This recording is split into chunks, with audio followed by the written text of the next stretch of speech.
Hi, welcome to the Average Whiskey Drinker channel. I'm your host, Brian. Today we're going to be reviewing the Stellum Blue Label Bourbon, which is 114.9% proof. Let's see how it stacks up today on the channel.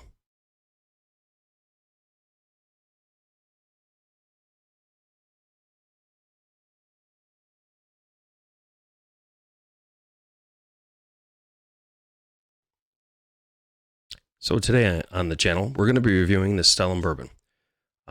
We find that this bourbon is a tension of 3 Indiana bourbon mash bills, 2 of which are a high-rye, and the third being exclusively corn. Older barrels from Kentucky and Tennessee are slowly folded in through a multi-step blending process. This brings added layer of depth and complexity. So knowing where most stuff from Tennessee comes from, which would be Dickel, so we know there's a Dickel product in this. I opened this up, had a little bit. Honestly, I've had this bottle probably for a while now, for about 7 months. I was kind of on the fence. Should I try it? Should I not try it? Opened it up a little over a week ago, and honestly, I was surprised. It's actually really good. It wasn't harsh. It wasn't bitter. And for the proof, it drinks way lower than that.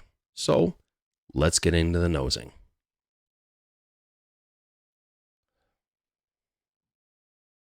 It was almost like a light clove, or if you ever smelled it, like when you open up a jar of allspice. That's what this smells like.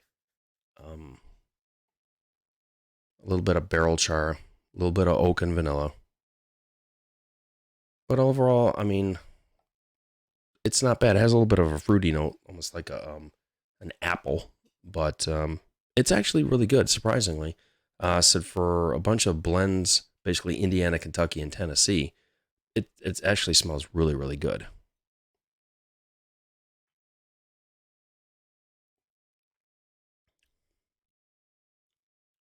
That first note, you get that green apple. It's kind of there right at the mid palate. Builds slowly to like a caramel, and almost, it's going to sound weird, almost like a light cayenne pepper with a black pepper finish. It's not bitter. It's not harsh. It's smooth. It finishes real nice right in the mid palate, and it almost has a hint of a dark fruit note, like a plum or a blackberry on the finish. So I mean, for my first taste and opening this bottle after so long, I'd say it's pretty good. So let's try for a second taste.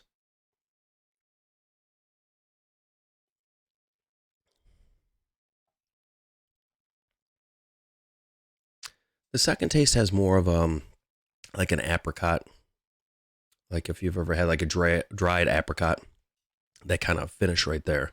Again, there's a little Kentucky hug. It's not much. It's just very gentle. And again, like I said, for almost 115 proof, this drinks, I'd say more like a 95, maybe 100 at the most. There's no real punch to your face or just right there in there. It's actually surprisingly pretty good. I got this at a little store in Dearborn, Michigan. I also picked up one of his barrel picks, which I'll review later on. I think it was like $45. I think his barrel pick was 55 or 60. It wasn't really that much. So it was pretty good. Let's get in for one last taste.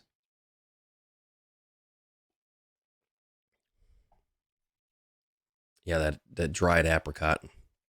So like a spicy, like almost like a ginger note on the back end. But I said for the proof, surprisingly, there's no Dickel taste. There's no Flintstone taste. It's actually pretty good. So if you see it out, try it, pick it up. I don't think you'll be disappointed. I think it'll be a very good addition to any bourbon collection. And like I always say, find a bottle, open the bottle, enjoy the bottle, because good whiskey's meant to be shared. Thanks for watching.